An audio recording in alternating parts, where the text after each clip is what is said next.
की डोली, सपना की डोली।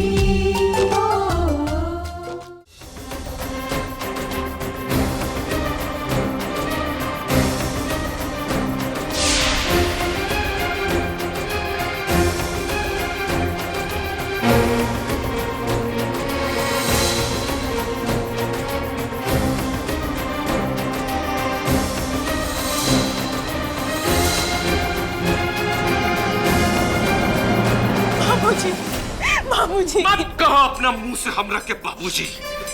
आज और अभी से तू हमरा खातिर मर गइलू और हम तोहरा खातिर। समझ ले कि हम 3 बेटिया के बाप नहीं, खाली एक बेटिया के बाप है। निकल जा, निकल जा हमारे घर से, निकल जा हमारे घर से। बाबूजी, बाबूजी, निकल जा हमारे घर से बिचवा। निकल मेरे घर से। चुल्लू भर पानी में जाकर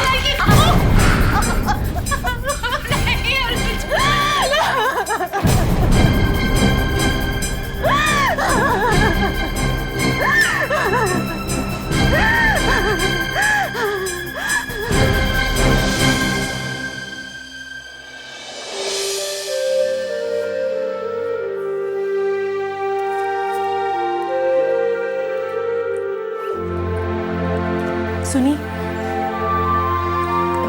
काल दीदी के फोन आयल रहे। कौन दीदी? श्यामली? जी। का कहत रहे हो? कहाँ बाड़ी हो? कुछ बतौली? नहीं, कुछ न बताऊनी। माही बाबूजी और विश्वा के बारे में पूछत रहनी और कहनी कि वो ठीक बानी। और का कहत रहली? बोला नीता? और पूछत रहनी कि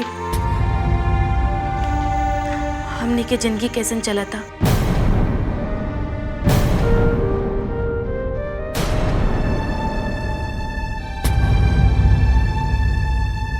तू का कहलू? हम का कहती, कुछ जवाब ना दे पाई।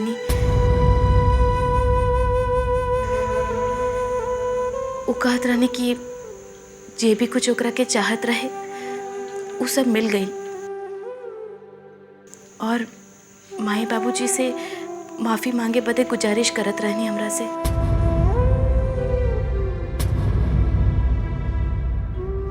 तू बाबूजी के बतौलू? नहीं, बाबूजी के कैसे बताई थी। बाबूजी तो उनका नाम सुनते ही गुस्सा हो जालन। तोहरा के पूछे के चाहत रहे ना कि वो कहाँ बाड़ी? पूछ के का फायदा? वो तो अपन खुशहाल जिंदगी के ऐसा लात मार के चल गई नी कि अब परिवार के सामना करल मुश्किल हो गई बा। अनीता, श्यामली खाली आपन ना,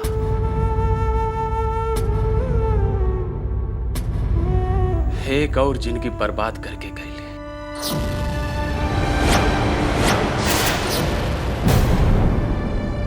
एक और?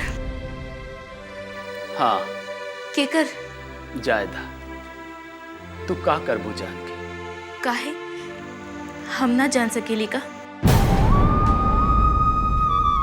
वो हमार बहन है और इनाते इतना अधिकार तो बा हमरा के। तब तोहरा में शक्ति बा?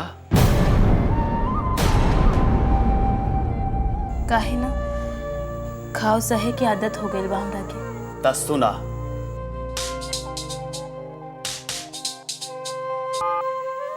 हेलो, ठीक बा, हम आवत आनी।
चला, सब तैयारी हो गई बा, मेहरा जी से भी मिल लहल जाए।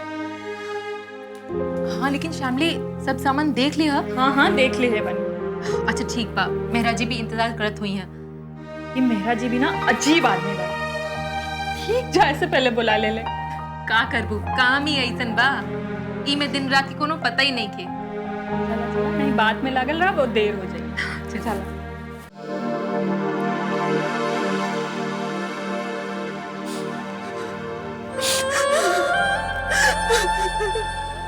अरे बिस्वा, अरे कहाँ भइल? मौसी कहाँ भइल? बेटा बेटा बेटा बेटा बेटा कहाँ भइल? मौसी बाबूजी कहाँ भइल बाबूजी? बाबूजी हमरा के घर से निकाल देले। लेकिन काहे? बाबूजी के सब पता चल गई। रामेश्वर बाबू के ऐसे ना करे के चाहत रहल, लेकिन तू टेंशन मत ला, हमने के बाणी जाए ना। मौसी अब तो बस राहुल और सुगंध के भरोसा बा, ना तो हम गंगा में कूद के अपन जान दे देले रहती। ऐसन काहे कहा तारू? मरे तो हर दुश्मन, मरले से समस्या का समाधान ना होला विश्वास, और मरले के बुजदिल लो। और तू तो बहादुर हो ना। ना मौसी, अब हम टूट गइल बानी, चारों ओर अनहार लौकाता, कुछ समझ में नहीं किया आवत कि हम कहाँ जाए, का करी अपन बदकिस्मती लेकर। बस विश्वा बस, बहुत हो गए। तोहरे खातिर रोवल ज्यादा ठीक नहीं खे। सुगंध हमरा के सब कुछ बता देले बाड़ी। लेकिन मौसी, सुगंध कहाँ बाड़ी? वो परीक्षा देवे पटना गइल बाड़ी। आवत हुई यहाँ पर, वो हमरा के कह के गई रहनी है कि कोनो भी जरूरत पड़ी तो हम विश्वा के साथ दे।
आज मजा चखाई महारानी के।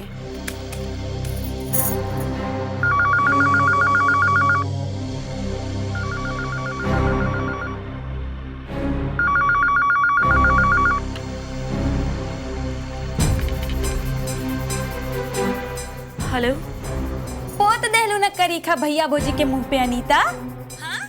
बुआ जी रोवई का कह रहल बानी? दैया हो दैया, ये देख मोरी मैया, एक तो चोरी ऊपर से सीना चोरी। हाँ, अब पूछा ताड़ी का कहा तानी? अरे और कहीं रात बितावले से पहले चुरवा भर पानी में डूब के मर काहे न गईलू तू? नहीं बुआ जी, हम सच कहतानी, ऐसन कोनो बात नहीं खे, और हम ऐसन कोनो काम नहीं खे कईनी जेकरा से परिवार के इज्जत पर आँच आ जाए। ठीक कहलू। हाँ, रात भर कहीं और जाके रहलू और कहा तानी के इज्जत के नुकसान न पहुंचल। अरे दूसर क्यों रहत ना तो कब के जहर खा के मर जात। तू मर काहे नहीं खुजात? हाँ, मर काहे नहीं खुजात? साल भर में एगो लड़का के जन्म तो ना दे सकलू, ऊपर से कलंक के टीका लगा के आ गईलू। अरे तोहरा हमरे घर मिलल रहे अनीता, एगो हमरे घर।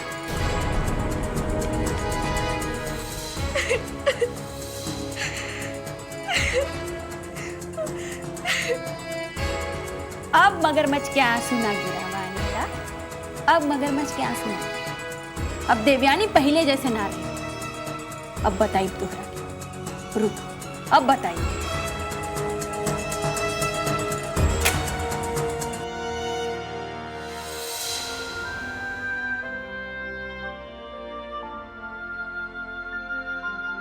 सब कुछ तो खत्म हो गई। विश्वा का कर पूछेगे, का करबू?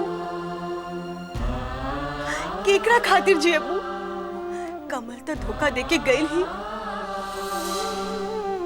अब तो तुहार आपन किस्मत भी दगा दे गई।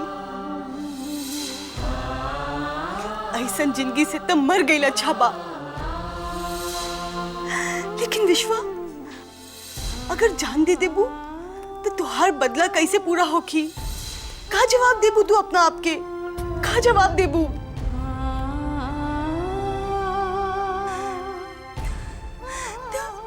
तो का करें हम? ना हम जी सकीले और ना मर सकीले। ऐसे तो पागल हो जाए, हम पागल हो जाए।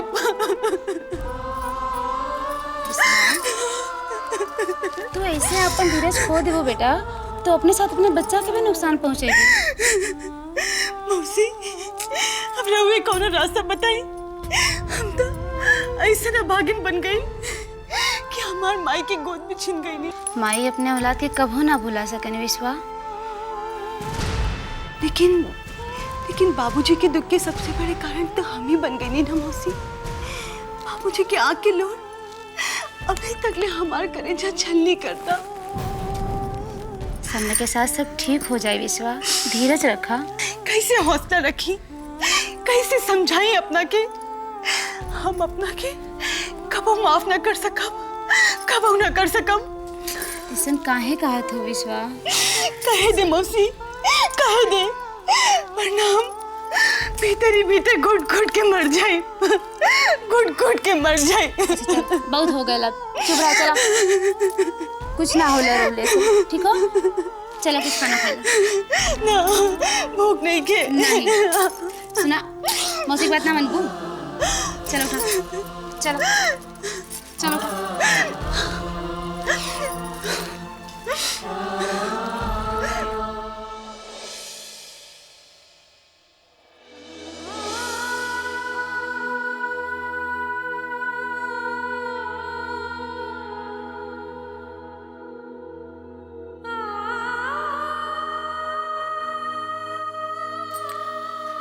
अब सोचे से का फायदा जी? जौन होके वाला रहल वो तो हो गई। शायद हमने के किस्मत में ये लिखल बा। ना और मिला, ये तो हमनी के पाप की सजा बा। पाप? कैसन पाप? बेटी के बाप के भाईला के पाप। ऐसन काहे कहतानी जी? कसूर बेटी के बाप होला में नहीं, कसूर तो नालायक और कुलक्षणी बेटी होला में है। कसूर तो हमार कोख के बा। अगर हम जानती तो अपन नाखून से अपन कोख के चीर के जन्म लेवे के पहले ओकरे जान से मार देती। और मिला, अभी घर के कोना कोना हमरा के मुंह चढ़ावे लागल बा। एक एक ईंट जे हमरा के खून पसीना के लगल रहे, वो है हमरा पे आज हंस रहल बा। ऐसन काहे कहतानी जी? एक घर से हमने के बहुत याद जुड़ल बा। हम हर याद मिटा देवा चाहता नहीं। ये घर के किलकारी अब भयानक हंसी में बदल गए।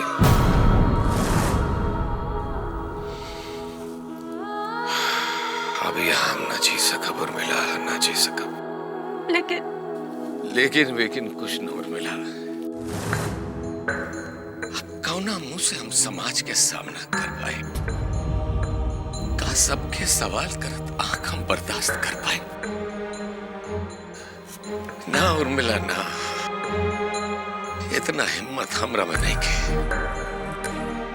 अब रामेश्वर सिंह एकदम टूट चुकल बाड़ा, अब जिंदा लाश बन गई बाने।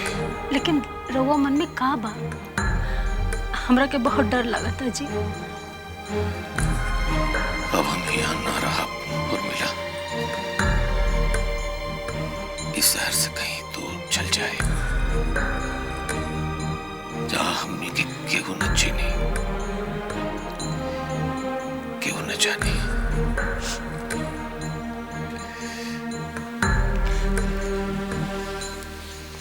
ये आंसू पूछ ला अपन आंसू। भूल जाइए यहाँ की सब याद, भूल जाओ मिला।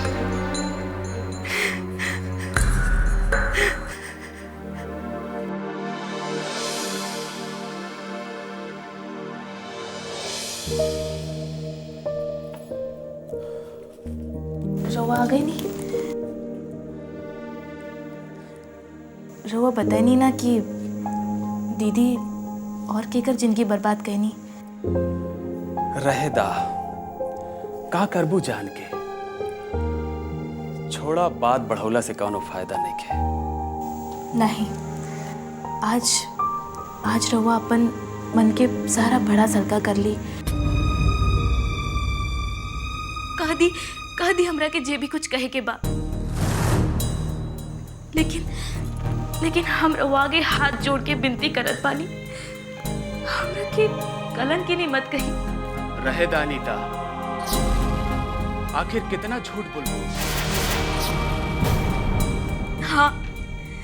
हाँ, हम झूठ बोलतानी। बेर हमरा के केहू आदमी फोन करके धमकावता। कह दी रवा कि वह झूठ बा। हमार एक पल डर में बीत रहल बा। कह दी कि वह एक झूठ बा, हम झूठ बोलतानी। हम घुट के जिए पे मजबूर हो गए बानी। कह दी रवा कि हम उहे झूठ बोलतानी, हम झूठी बानी। ई का कहा दाड़ू अनीता? अरे मर गई नहीं अनीता, हम तो एक ऐसा ना भागन बानी जी अपन पति से अपन मन की बात भी ना कह सकेली।